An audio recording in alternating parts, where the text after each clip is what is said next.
नमः। ओम श्री परमात्मने नमः। ओम श्री परमात्मने नमः। वासुदेव सर्वम वासुदेव सर्वम वासुदेव सर्वम। जय श्री ओम जय आदि सनातन। जय श्री ओम जय आदि सनातन। जय श्री ओम जय आदि सनातन। ब्रह्म ज्ञान महान ज्ञान, मोक्ष मुक्ति का ज्ञान, ब्रह्म ज्ञान, स्वयं के स्वरूप में स्वयं के दर्शन, स्वयं के स्वरूप में स्वयं के प्रकाश पुंज का दर्शन, परम प्रकाश का दर्शन, ईश्वर के प्रकाश का दर्शन, परमात्मा का दर्शन, परब्रह्म का दर्शन, परमात्मा का दर्शन, महादेव का दर्शन, परमात्मा देव का दर्शन, स्वयं के स्वरूप में, स्वयं के पिंड में, स्वयं के शरीर में, स्वयं के हृदय रूपी गुफा में, आपके हृदय रूपी गुफा में परमात्मा का दर्शन करें, ब्रह्म ज्ञान प्राप्त करें और आगे की यात्रा सफल करें। कर्म बंधनों को काटते हुए इस जीवन की यात्रा सफल करें। 84 लाख बंधनों को काट के 84 लाख बंधनों को काट के जीवन सफल करें। स्वयं के स्वरूप में स्वयं का दर्शन, यही ब्रह्म ज्ञान है, यही शब्द ज्ञान है, यही अक्षर ज्ञान है, यही गुहनतम परम ज्ञान है, परम प्रकाश का ज्ञान है। ब्रह्म ज्ञान महान ज्ञान आपके हृदय रूपी मंदिर में विराजमान ब्रह्म परमेश्वर ईश्वर को मैं प्रणाम करता हूं, नमस्कार करता हूं। जो परम प्रकाश, परम ईश्वर, परमात्मा, परब्रह्म भगवान आपके हृदय रूपी मंदिर में वो ज्योति विराजमान है, हृदय रूपी गुफा में जो परम ज्योति विराजमान है, उस ब्रह्म को मैं प्रणाम करता हूं, नमस्कार करता हूं। कृपा मेरा प्रणाम नमस्कार, साधु साधु, जय हो जय हो, नमो नमः नमो नमः स्वीकार करें, स्वीकार करें। सीताराम, जय जय श्री राम। गाय गंगा ज्ञात्री जल जंगल और जमीन इस धरा के मूल प्राण तत्व है। इनकी रक्षा सुरक्षा प्रत्येक मनुष्य का कर्तव्य ही नहीं, महान कर्तव्य है, महान कर्तव्य है। ब्रह्म ज्ञान महान ज्ञान, ब्रह्म ज्ञान का उपदेश अपने हृदय रूपी मंदिर में धारण करें। मैं ब्रह्म ऋषि महर्षि बद्री विशाल पराशर योगी श्री पराशर ऋषि की संतान, ऋषि पुत्र, ब्रह्मा का मुख, ब्राह्मण तत्व, मैं आपको ब्रह्म ज्ञान का उपदेश कर रहा हूं। इस उपदेश को अपने हृदय रूपी मंदिर में धारण करें। यथा काशिस्तो नित्यम वायु सर्वत्र गो। महान ज्ञान ब्रह्म ज्ञान, जैसे सब जगह विचरने वाली महान वायु नित्य ही आकाश में स्थित रहती है, अर्थात वह कहीं निःशब्द रूप से रहती है, कहीं सामान्य रूप से क्रियाशील रहती है, कहीं बड़े वेग से चलती है आदि, पर किसी भी रूप से चलने वाली वायु आकाश से अलग नहीं हो सकती। वह वायु कहीं रुकी नहीं हुई मालूम देगी और कहीं चलती हुई मालूम देगी, तो भी वह आकाश में ही रहेगी। आकाश को छोड़कर वह कहीं रह ही नहीं सकती। ऐसे ही तीनों लोकों और 14 भुवनों में घूमने वाली स्थवर जंगम संपूर्ण प्राणी परमात्मा में ही स्थित है, ऐसा जानना ही ब्रह्म ज्ञान है, महान ज्ञान है। वासुदेव सर्वम वासुदेव सर्वम वासुदेव सर्वम। तीनों लोग 14 भुवनों को ब्रह्म ऋषि महर्षि बद्री विशाल पराशर योगी श्री का प्रणाम। तीनों लोग 14 भुवनों में विराजमान, 14 भुवनों में विराजमान प्रत्येक जीव को, प्रत्येक सिद्ध आत्माओं को, प्रत्येक पवित्र आत्माओं को, प्रत्येक देव को, परम पिता परमेश्वर को प्रणाम, मेरा प्रणाम स्वीकार करें, स्वीकार करें, स्वीकार करें। तथा सर्वाणि भूतानि मत्स्थानि। भगवान परमात्मा मत्स्थानी, मत्स्थानी शब्द का प्रयोग किया है। इसका तात्पर्य हुआ कि संपूर्ण प्राणी मेरे में ही स्थित है। मत्स्थानी मत्स्थानी मत्यस्थानी, संपूर्ण प्राणी परमात्मा में ही स्थित है। परमात्मा को छोड़कर ये कहीं जा सकते ही नहीं। ये प्राणी प्रकृति और प्रकृति के कार्य शरीर आदि के साथ कितना ही घनिष्ठ संबंध मान ले, तो भी वे प्रकृति और उसके कार्य से एक हो सकते ही नहीं। और अपने को परमात्मा से कितना ही अलग मान ले तो भी वे परमात्मा से अलग नहीं हो सकते। कोई भी जीव जड़ चेतन परमात्मा से अलग नहीं हो सकता। वायु को आकाश में नित्य स्थित बताने का तात्पर्य यह है कि वायु आकाश से कभी अलग हो ही नहीं सकती। वायु में यह किंच मात्र भी शक्ति नहीं है कि वह आकाश से अलग हो जाए, क्योंकि आकाश के साथ उसका नित्य निरंतर घनिष्ठ संबंध अर्थात अभिन्नता है। वायु आकाश का कार्य है और कार्य की कारण साथ अभिन्नता होती है। वायु आकाश का कार्य है और कार्य की कारण के साथ अभिन्नता होती है। यही ज्ञान है, यही ब्रह्म ज्ञान है, यही महान ज्ञान है। कार्य केवल कार्य की दृष्टि से देखने पर कारण से भिन्न दिखता है, परंतु कारण से कार्य की अलग सत्ता नहीं हो सकती। जिस समय कार्य कारण में लीन रहता है उस समय कार्य कारण में प्राग्भाव रूप से अर्थात अप्रकट रूप से रहता है। उत्पन्न होने पर कार्य भाव रूप से अर्थात प्रकट रूप से रहता है और लीन होने पर कार्य प्रभाव स्वभाव रूप से, लीन होने पर कार्य प्रभाव स्वभाव रूप से अर्थात कारण रूप से रहता है। कार्य का प्रभाव स्वभाव नित्य निरंतर रहता है, नित्य रहता है, उसका कभी अभाव नहीं होता, क्योंकि वह कारण रूप ही तो हो जाता है। इसी रीति से वायु आकाश से ही उत्पन्न होती है, वायु आकाश से ही उत्पन्न होती है, आकाश में ही स्थित रहती है और आकाश में ही लीन हो जाती है। अर्थात वायु की स्वतंत्र सत्ता न रहकर आकाश ही रह जाता है। ऐसे ही यह जीवात्मा परमात्मा से ही प्रकट होता है, परमात्मा में ही स्थित रहता है और परमात्मा में ही लीन हो जाता है। यही ब्रह्म ज्ञान है, यही महान ज्ञान है। अर्थात जीवात्मा की स्वतंत्र सत्ता न रहकर केवल परमात्मा ही रह जाते हैं। ये जानना, सत्य को जानना है, परम प्रकाश को जानना है, परमात्मा को जानना है। जैसे वायु गतिशील होती है अर्थात सब जगह घूमती है, ऐसे ही जीवात्मा गतिशील नहीं होता, परंतु जब यह गतिशील प्रकृति के कार्य शरीर के साथ अपनापन में मेरापन कर लेता है, तब शरीर की गति इसको अपनी गति दिखने लग जाती है। गतिशीलता दिखने पर भी यह नित्य निरंतर परमात्मा में ही स्थित रहता है। इसलिए दूसरे श्लोकों में, दूसरे वचनों में, दूसरे शास्त्रों में, दूसरे पुराणों में, दूसरे स्मृतियों में परमात्मा अलग अलग स्वरूप में बता रहे हैं। परमात्मा जीवात्मा को नित्य सर्वगत अचल स्थाणु और सनातन बताया है। यहां शरीर की गतिशीलता के कारण इसको सर्वगत बताया है, अर्थात यह सब जगह विचरने वाला दिखता हुआ ही अचल और स्थाणु है। यह स्थिर स्वभाव वाला है, इसमें हिलने डुलने की क्रिया नहीं है। इसलिए भगवान यह कहे कि सब प्राणी अटल रूप से नित्य निरंतर मेरे में ही स्थित है, मेरे में ही स्थित है। परमात्मा कह रहे नित्य रूप से मेरे में ही स्थित है समस्त प्राणी।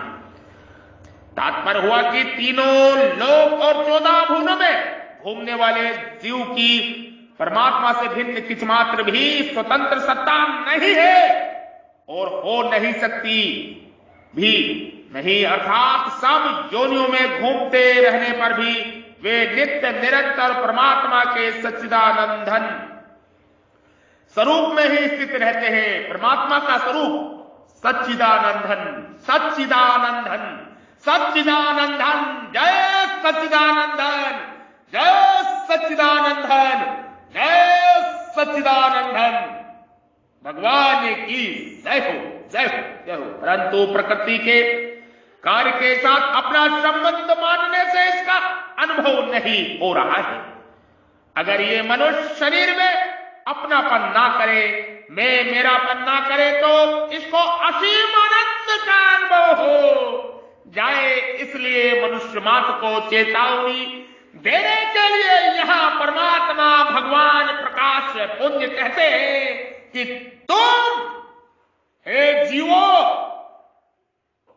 तुम मेरे में नित्य निरंतर स्थित हो, फिर मेरी प्राप्ति में परिश्रम और देरी किस बात की है भाई? परमात्मा स्वयं कहते हैं, वेदों के माध्यम से, स्मृतियों के माध्यम से, पुराणों के माध्यम से, शास्त्रों के माध्यम से, अनेकों धार्मिक ग्रंथों के माध्यम से परमात्मा की वाणी में ऋषि लोग कहते हैं, महर्षि महात्मा संत कहते हैं, और मैं भी कह रहा हूं। परमात्मा कहते हैं,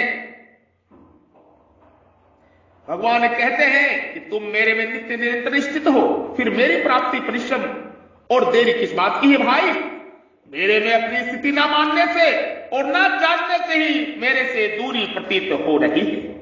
मान लो ना भगवान, आप भगवान कहो, भगवान आपके हैं, प्राप्त है, ज्यादा मेहनत करने की जरूरत नहीं है इसमें। मैं भगवान का हूं, भगवान मेरे हैं, उनसे एकता करनी यही प्राप्ति का मार्ग है, सुलभ है, भक्ति है, श्रद्धा है। भगवान हर जगह प्रकट है, अप्रकट नहीं है। बस देखने का नजरिया चाहिए, देखने का नजरिया चाहिए। वासुदेव सर्वम, वासुदेव सर्वम, वासुदेव सर्वम इति उपधारय। यह बात तुम विशेषता से धारण कर लो। मान लो कि चाहे सर्ग सृष्टि का समय हो, चाहे प्रलय का समय हो, अनंत ब्रह्मांड में संपूर्ण प्राणी सर्वथा मेरे में ही स्थित रहते हैं, परमात्मा में ही स्थित रहते हैं। परमात्मा से अलग उनकी स्थिति कभी हो ही नहीं सकती। ऐसा दृढ़ता से मान लेने पर प्रकृति के कार्य से विमुक्ता हो जाएगी, वास्तविक तत्व का अनुभव हो जाएगा। यही तो ब्रह्म ज्ञान है, यही तो महान ज्ञान है। ऐसा मान लेंगे तो प्रकृति के कार्य विमुक्ता हो जाएगी, प्रकृति के कार्य से विमुक्ता हो जाएगी और वास्तविक तत्व को अनुभव हो जाएगा। अनुभव होना ही ब्रह्म ज्ञान है। उस परमात्मा को, वो परमात्मा ज्योति प्रकाश पुण्य स्वयं सामने प्रकट हो जाएगा, आपके हृदय रूपी मंदिर में प्रकट होएगा। प्रत्येक दृष्टा सब परमात्मा ही नजर आएंगे, सिर्फ परमात्मा। परमात्मा के अलावा कुछ है ही नहीं, कुछ है ही नहीं, कुछ है ही नहीं। वासुदेव सर्वम, वासुदेव सर्वम, वासुदेव सर्वम, यही जानना ज्ञान है, यही जानना महान ज्ञान है। इस वास्तविक तत्व का अनुभव करने के लिए साधक दृढ़ता से ऐसा मान ले कि जो सब देश काल वस्तु व्यक्ति आदि में श्रोता पर पूर्ण है, वे परमात्मा ही मेरे अपने हैं। देश काल वस्तु व्यक्ति आदि कोई भी मेरा नहीं है और मैं उनका नहीं हूं। सिर्फ परमात्मा से संबंध बना लो, परमात्मा से ही एकता बना लो। वही सत्य की एकता है, सच की एकता है, प्रकाश की एकता है। सारे संबंध, सारे रिश्ते नाते सब झूठे हैं, सब माया है, सिर्फ परमात्मा ही सत्य है। वासुदेव सर्वम, वासुदेव सर्वम, वासुदेव सर्वम। संपूर्ण जीव भगवान में ही स्थित रहते हैं, संपूर्ण जीव भगवान में ही स्थित रहते हैं। भगवान में ही स्थित रहते हुए भी जीवों के शरीर में उत्पत्ति, स्थिति और प्रलय का क्रम चलता रहता है, क्योंकि सभी शरीर परिवर्तनशील है और यह जीव स्वयं अपरिवर्तनशील है। इस जीव की परमात्मा के साथ तात्विक एकता है, परंतु जब यह जीव परमात्मा से विमुख होकर शरीर के साथ अपनी एकता मान लेता है, तब इसे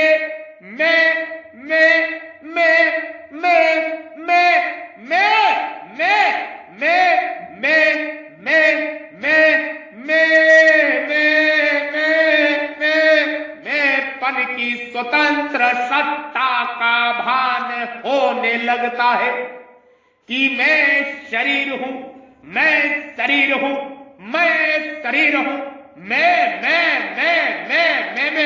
आने लगता है कि मैं शरीर हूं, परमात्मा को भूल के मैं आने लगता है कि मैं शरीर हूं। इसमें मैं पन में एक तो परमात्मा का अंश है और एक प्रकृति का अंश है। इस मैंपन में एक तो परमात्मा का अंश, दो हो जाते हैं, दो मान लेता है अपने आप को और मैं के चक्कर में फंस जाता है, परमात्मा को भूल जाता है, प्रकृति में आ जाता है। यह जीव का स्वरूप हुआ।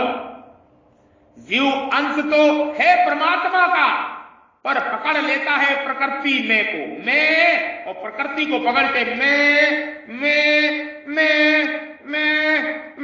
मिमियाने लगता है बकरे की तरह और उसकी बलि हो जाती है, कसाई के हाथ कट जाता है, संसार रूपी सागर में उसकी बलि हो जाती है और ब्रह्म ज्ञान पाए हुए अधम योनियों में यात्रा पे निकल जाता है। जीव जंतु कीड़े मकोड़े पाताल में घुस जाता है, अधोगति न होके, स्वर्ग की यात्रा ना करके, ब्रह्मलोक की यात्रा ना करके, विष्णु लोक की यात्रा ना करके अधोगति निकल जाता है। मैं के कारण, मैं की समझ के कारण, मैं के समझने, मैं को समझा ही नहीं। अगर मैं परमात्मा का अंत हूं इस पे मान ले तो मैं कहने से ही मुक्त हो जाएगा। अगर मैं परमात्मा का अंत हूं, मैं परमात्मा का अंत हूं ऐसा माने तो मुक्त है, और मैं प्रकृति का अंश हूं ऐसा माने तो अधोगति है। 84 लाख करोड़ों साल की लिए जीव दोबारा फंस जाएगा। इसमें पन में जो प्रकृति का अंत है वह स्वतः ही प्रकृति की तरह खिंचता है, परंतु प्रकृति के अंश के साथ तांडमय होने से परमात्मा का अंश जीव उस खिंचाव को अपना खिंचाव मान लेता है और मुझे सुख मिल जाए, धन मिल जाए, भोग मिल जाए ऐसा भाव कर लेता है। ऐसा भाव करने से वह परमात्मा से विशेष विमुख हो जाता है। उससे संसार का सुख हरदम रहे, पदार्थों का संयोग हरदम रहे, यह शरीर मेरे साथ और मैं शरीर के साथ सदा रहूं, ऐसी जो इच्छा रहती है, यह इच्छा वास्तव में परमात्मा के साथ रहने की है, क्योंकि उसका नित्य नित्य संबंध तो परमात्मा के साथ है। किंतु जीव मान लेता है, प्रकृति के साथ संबंध बना लेता है, मैं को प्रकृति के साथ स्थापित कर देता है और परमात्मा को भूल जाता है। जीव की भीतर से इच्छा तो परमात्मा के साथ रहने की है, मैं को परमात्मा के साथ स्थापित करने की इच्छा होनी चाहिए। जीव शरीर के साथ कितना ही घुल मिल जाए, पर परमात्मा की तरफ उसका खिंचाव कभी मिटता नहीं है, मिटने की संभावना ही नहीं है। मैं नित्य निरंतर रहूं, सदा सुखी रहूं तथा मुझे सर्वोपरि सुख मिले, इस रूप में परमात्मा का खिंचाव रहता ही है। परंतु उससे भूल यह होती है कि जड़ अंश की मुख्यता से इस सर्वोपरि सुख को जड़ के द्वारा ही प्राप्त करने की इच्छा करता है, वह भूल से उस सुख को चाहने लगता है जिस सुख पर उसका अधिकार नहीं है। अगर वह सजग सावधान हो जाए और भोगों में कोई सुख नहीं है, आज तक कोई सा भी संयोग नहीं रहना संभव ही नहीं है, ऐसा समझ ले तो सांसारिक संयोगजन सुख की इच्छा मिट जाए और वास्तविक सर्वोपरि नित्य रहने वाले सुख की इच्छा जो कि आवश्यकता है जागृत हो जाएगी। यह आवश्यकता जो जो जागृत होगी त्यों नाशवान पदार्थों में विमुक्ता होती चली जाएगी। नाशवान पदार्थों से सर्वथा विमुक्ता होने पर मेरी स्थिति तो अनादि काल से परमात्मा में ही है, इसका अनुभव हो जाएगा। मेरी स्थिति तो अनादिकाल से परमात्मा में है, इसका अनुभव हो जाएगा। मैं आपको एक विशेष भाव बताता हूं, इस विशेष भाव को ध्यान से सुने। ब्रह्म ज्ञान, महान ज्ञान, मोक्ष मुक्ति का ज्ञान, ब्रह्म ज्ञान, ब्रह्म ज्ञान, ब्रह्म ज्ञान। जैसे वायु आकाश से ही उत्पन्न होती है, आकाश में ही स्थित रहती है, आकाश में ही लीन हो जाती है, अर्थात आकाश को छोड़कर वायु की स्वतंत्र सत्ता है ही नहीं। ऐसे ही संपूर्ण प्राणी भगवान से ही उत्पन्न होते हैं, भगवान में ही स्थित रहते हैं और भगवान में ही लीन हो जाते हैं। अर्थात भगवान को छोड़कर प्राणियों की स्वतंत्र सत्ता है ही नहीं। इस बात को साधक दृढ़ता से स्वीकार कर ले तो उसका सब कुछ भगवान ही है, उसका सब कुछ भगवान ही है। इस वास्तविक तत्व का अनुभव हो जाएगा, सत्य का अनुभव हो जाएगा, प्रकाश का अनुभव हो जाएगा। समझने के लिए कारण भाव जैसा ठीक बैठता है वैसा विवर्तवाद ठीक नहीं बैठता। विवर्त का अर्थ है विरुद्ध बर्ताव जो नहीं है और दिखता है, जैसे रस्सी में सांप दिखना, या विवर्तवाद है। विवर्तवाद में दो सत्ता होना आवश्यक है, जैसे रस्सी और उसमें दिखने वाला सांप, दोनों की अलग अलग व्यवहारिक और प्रतिभाषिक सत्ता है, परंतु समस्त शास्त्रों में, समस्त पुराणों में के माध्यम से, स्मृतियों के माध्यम से महात्मा लोग, ऋषि लोग, संत लोग भगवान आकाश और वायु का दृष्टांत दिया है, जो दोनों एक ही व्यवहारिक सत्ता है। तात्पर्य है कि रस्सी में सांप की तरह आकाश में वायु अध्यस्त नहीं है, अथवा आकाश में वायु की प्रतिमात्र नहीं है। प्रत्युत वायु आकाश का कार्य है, कार्य की कारण के साथ अभिन्नता होती है, अर्थात कार्य और कारण की एक सत्ता होती है। जैसे सोना और उसका कार्य गहने, दोनों की एक सत्ता है, अतः जैसे सोना और गहने दोनों में तत्व से एक सोना ही सोना है, ऐसे ही परमात्मा और संपूर्ण प्राणी दोनों में तत्व से एक ही परमात्मा है। ऐसा जानना ही ब्रह्म ज्ञान है, ऐसा जानना ही सत्य का ज्ञान है। ब्रह्म ज्ञान महान ज्ञान, मोक्ष मुक्ति का ज्ञान, कर्म बंधनों को काटने का ज्ञान, प्रबंध को काटने का ज्ञान, ब्रह्म ज्ञान। वासुदेव सर्वम, वासुदेव सर्वम सिर्फ परमात्मा ही है। सदा हसच्चम, सदा हसच्चम, सदा हसच्चम, सदा सदा सच्चम, सदा सच्चा हम। कहा है कि जो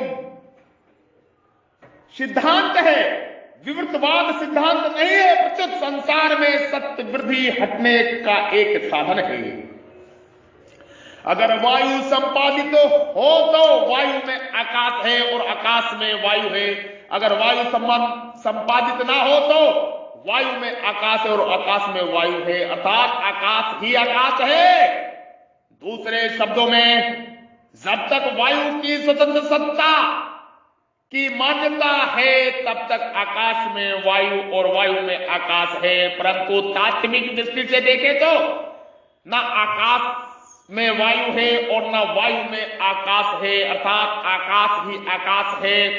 इसी तरह तात्विक दृष्टि से ना परमात्मा में प्राणी है, ना प्राणियों में परमात्मा है, अर्थात परमात्मा ही परमात्मा है, परमात्मा ही परमात्मा है, परमात्मा ही परमात्मा है। महादेव ही महादेव है, महादेव ही महादेव है।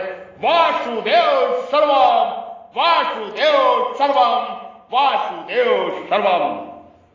वायु के लिए परमात्मा ने इस प्रकार से समझाया है अपने ब्रह्म ज्ञान में, अपने दिव्य ज्ञान में, सर्वत्र और महान।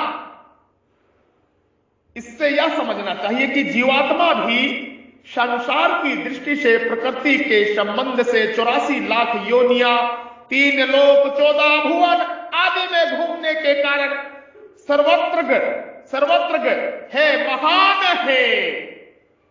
अनंत ब्रह्मांड की, अनंत ब्रह्मांड के सभी जीव समुदाय समझना चाहिए। जीव का एक समुदाय है, जीव समुदाय। जैसे वायु नित्य निरंतर आकाश में स्थित रहती है, अर्थात वायु का आकाश के साथ नित्य संबंध है, ऐसे ही जीवात्मा जीव मात्र का परमात्मा के साथ नित्य संबंध है, नित्य योग है, नित्य योग है। नित्य संबंध को क्या कहेंगे? नित्य योग। नित्य योग ही ब्रह्म ज्ञान है, महान ज्ञान है। स्वयं के स्वरूप में स्वयं के दर्शन, स्वयं के स्वरूप में स्वयं के दर्शन। एक ही जाति है, एक ही धर्म है, सनातन जीव धर्म। जीव धर्म चाहे पशु योनि हो, चाहे जीव योनि हो, चाहे कीट पतंगा योनि हो, चाहे वृक्ष योनि हो, चाहे वनस्पति योनि हो, चाहे औषधि योनि हो, जो भी योनियां हैं, समस्त जीव अपने कर्मों का फल भोग रहे हैं। चाहे पाताल में हो, चाहे 14 भुवनों में हो, चाहे धरती पाताल आकाश में हो, समस्त जीव ही परमात्मा के जो अंत जीव है वही है। इसलिए हमको एक ही जाति माननी चाहिए, वर्णों में नहीं बंटना चाहिए। सिर्फ जीव का धर्म है, जीव धर्म है। जीव समुदाय अपने को अनंत ब्रह्मांड के सभी जीव समुदाय समझना चाहिए। अनंत ब्रह्मांड के समस्त जीव समुदाय समझना चाहिए। हम सब मनुष्य, समस्त मनुष्य योनि, पशु योनि, वृक्ष योनि, लता योनि, जितनी भी योनियां हैं, अनंत योनियां हैं, अनंत ब्रह्मांड है। उन समस्त ब्रह्मांडों में जीव रूपी परमात्मा का अंश ही विराजमान है, परमात्मा ही स्वयं विराजमान है। इसलिए हम सबकी ये जीव योनि है। हमारा एक ही धर्म होना चाहिए, जीव धर्म। जीव की सेवा, परमात्मा की बनाई हुई मूर्तियों की सेवा, जीव का धर्म। जब ही विश्व में शांति होगी, जब ही विश्व में कल्याण होगा, जब ही विश्व में शांति होगी और समस्त मनुष्य अनंत की यात्रा करेगा, उस ब्रह्म ज्ञान को प्राप्त करेगा। पुनः इच्छा शक्ति मजबूत करिए, ज्ञान शक्ति मजबूत करिए, कर्म शक्ति मजबूत करिए। इच्छा शक्ति, ज्ञान शक्ति, कर्म शक्ति, संकल्प शक्ति से आप परमात्मा पा सकते हैं। परमात्मा तो नित्य पाया हुआ है, सिर्फ उसके दर्शन तो करने हैं। ये मान लो कि मैं परमात्मा का अंश हूं। जो कुछ दिख रहा है, आप देख रहे हैं, सुन रहे हैं, बोल रहे हैं, सब परमात्मा का ही अंश है, परमात्मा की वाणी है।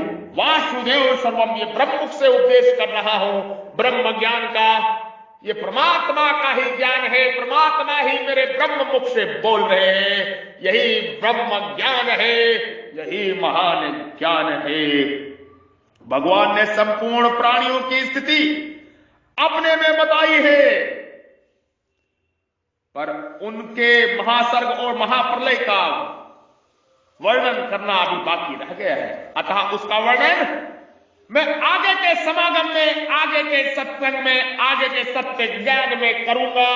आप सभी पुनः इस सत्संग को, इस सत्य को, समागम को, इस परमात्मा की दिव्य वाणी को बार बार सुने, बार बार सुने, बार बार सुने, चिंतन मनन करें और आगे की यात्रा सफल करें। कर्म बंधनों को काटते हुए अपनी यात्रा सफल करें। नित्य योग में स्थापित हो, ब्रह्म ज्ञान, महान ज्ञान, चेतना प्रगट प्राप्ति ध्यान योग, चेतना प्रगट प्राप्ति ध्यान योग, सीपी, पीएचडी, एचबी मेडिटेशन, नित्य योग। यही नित्य योग है, यही ब्रह्म ज्ञान है, यही कालातीत ध्यान है। तीनों कालों से परे ध्यान है, वर्तमान काल, भूतकाल, भविष्य काल से परे यही ध्यान है, कालातीत ध्यान है। जय श्री ओम जय आदि सनातन, जय श्री ओम जय आदि सनातन, जय श्री ओम जय आदि सनातन। श्री कृष्ण राधा, श्री कृष्ण राधा, वासुदेव सर्वम, वासुदेव सर्वम, वासुदेव सर्वम, वासुदेव सर्वम। ओम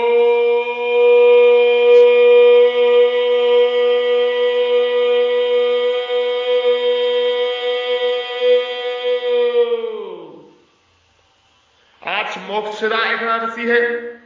आज मोक्षदा एकादशी का दिन है। आज दिन है 25 दिसंबर 2020, मोक्षदा एकादशी है।